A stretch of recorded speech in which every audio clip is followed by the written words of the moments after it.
مچھلی اور مینڈک۔ ایک مرتبہ کا ذکر ہے کہ بڑی سخت گرمی پڑی اور برسات کا موسم بھی جا چکا تھا۔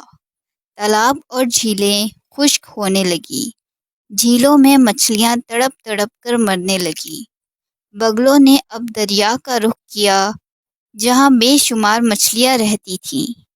ایک بگلے نے ایک موٹی تازی مچھلی پکڑی اور چونچ میں دبا کر لے اڑا کہ کسی درخت پر بیٹھ کر مزے سے کھاؤں گا، مگر مچھلی بھی طاقتور تھی، زور سے پھڑ پھڑائی اور یوں بگلے کی چونچ سے آزاد ہو کر نیچے گری۔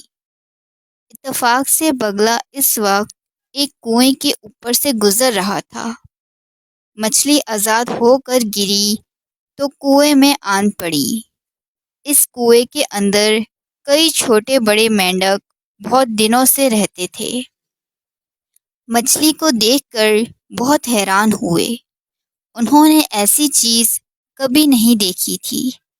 ایک بڑا سا مینڈک ہمت کر کے آیا اور مچھلی سے پوچھنے لگا، تم کون ہو؟ کہاں سے آئی ہو؟ مچھلی نے اسے بتایا، میں پانی کی مخلوق ہوں، مجھے مچھلی کہتے ہیں۔ میں دریا میں رہتی تھی اور دریا ہی میرا گھر ہے۔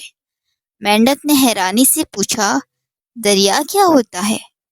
مچھلی نے بتایا، دریا بہت لمبا چوڑا ہوتا ہے، اس میں گہرا پانی ہوتا ہے جو بہتا رہتا ہے، بہت لمبا چوڑا۔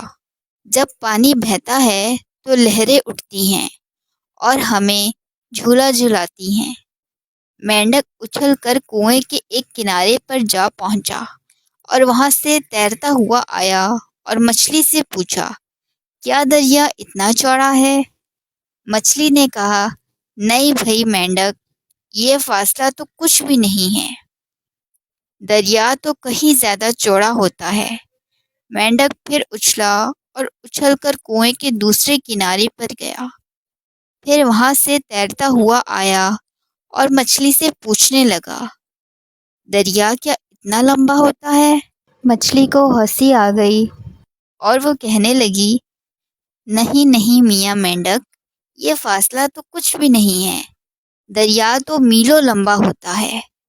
مینڈک بڑی بڑی آنکھیں نکال کر مچھلی کو دیکھنے لگا اور بولا، تم ضرور مجھ سے مذاق کر رہی ہو، بھلا کوئی دریا ہمارے کنویں سے بھی بڑا ہو سکتا ہے؟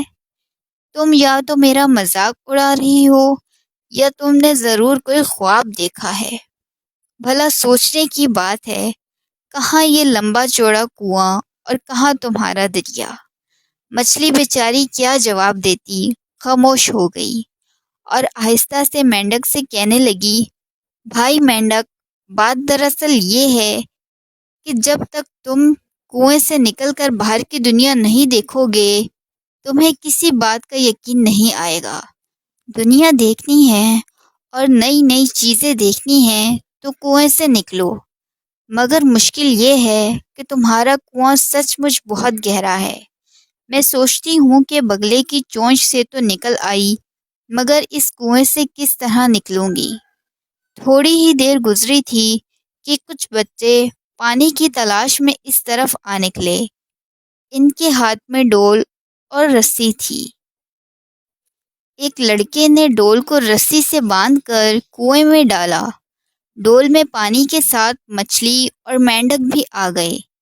ایک لڑکا خوشی سے چلا اٹھا، دوستو، ڈول تو ہم نے پانی نکالنے کے لیے ڈالا تھا، یہ مچھلی اور مینڈک کہاں سے آ گئے؟ دوسرا لڑکا بولا، یہ بیچاری مچھلی اس کنویں میں کہاں سے آ گئی؟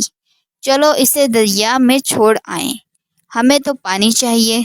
بڑے رحم دل بچے تھے کہ انہیں مچھلی کے حال پر ترس آ گیا۔